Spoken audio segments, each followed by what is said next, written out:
Happy Thursday. I'm Tristan Winder in the News 2 streaming studio at the Morning Pulse here on this June 19th, 2025. And we begin with news that we're continuing to follow yet this morning and that's developing in central Nebraska as there's been a pretty serious accident on the interstate near Elm Creek. And you can see as a result, traffic is backed up. Now, this is an area on Interstate 80 where there is construction going on, so traffic is kind of down to one lane each way. And this accident obviously appears to be pretty serious, involving a couple of semis and some passenger vehicles as well. Stick with News 2 for details and developments on this collision as the day progresses. Again, this is just into the newsroom, and we are tracking this developing news story as we speak. Back here in North Platte, the North Platte Community College is set to unveil their 2025 Raffle Car. It's a 1972 GMC C10. This is going to be debuted tomorrow, this Friday, at the Buffalo Bill Kiwanis Antique Car Show at Memorial Park in North Platte. Tickets will be sold everywhere the vehicle is displayed at all Mid-Plains Community College campuses, and various area businesses can have the tickets available as well. You can also buy them at npcc.edu. The GMC C10 is the 20th raffle vehicle produced by the College Transportation Division. It was restored by students in NPCC's Automotive Technology and Auto Technology programs.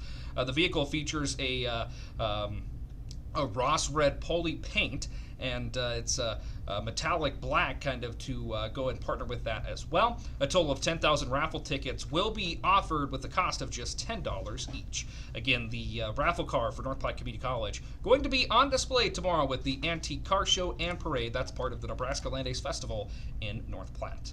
And statewide news, a former Grand Island business owner remains unfit for trial.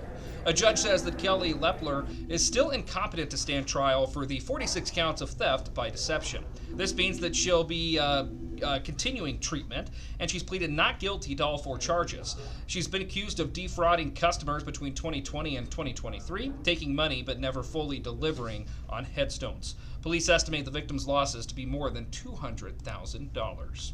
In other statewide news happening today, the University of Nebraska Board of Regents considering raising tuition around 5% to offset inflation and fill funding gaps. This is also just into the News 2 newsroom. This did pass. 2 Board of Regents members voted against this tuition increase, but the measure did pass this morning. That's kind of breaking here. And this comes after lawmakers approved just a portion of funding that was requested last August for the university system. The 5% tuition hike would bring in $19.7 million to the university. The state tuition would go up about $500 as well following approval. For out-of-state students, the increase would be at about $1,500. The president of the university system, Dr. Jeffrey Gold, says that he understands these changes are not ideal. These decisions are not made lightly, particularly from my personal perspective as a first-generation student.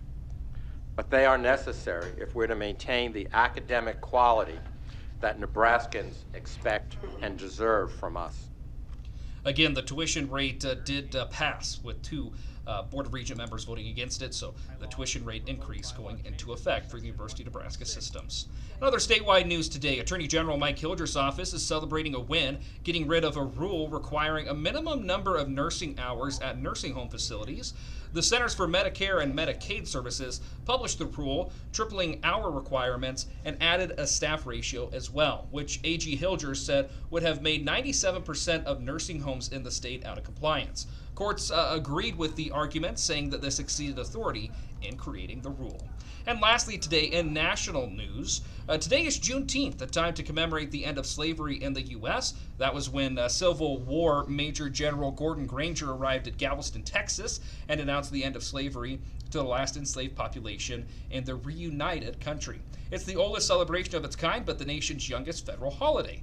A law passed by former President Joe Biden in 2021 gave the name its official title, Juneteenth National Independence Day. So again, it is a federal holiday today, so you will notice that financial institutions, banks, other individuals, other places like that, the post office will be closed for today due to that federal holiday. And unique as well that it falls on a Thursday, kind of easy to lose sight potentially of that since it's falling on a weekday in the middle of the week, opposed to some of our other federal holidays that traditionally fall earlier on in the work week on a Monday or sometimes even on a Friday. Rounding out the morning pulse here on this Thursday, June 19th, with a check of the 7-day forecast.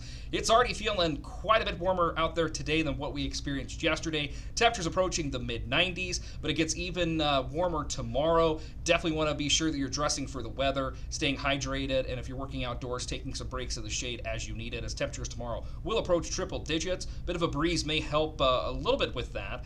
Saturday, temperatures going to be awfully warm once again. That's going to be for Parade Day for Nebraska Land Days on Saturday. Hot temperatures for us. A little cooler on Sunday, and then much cooler temperatures with chances of potential storm activity early next work week.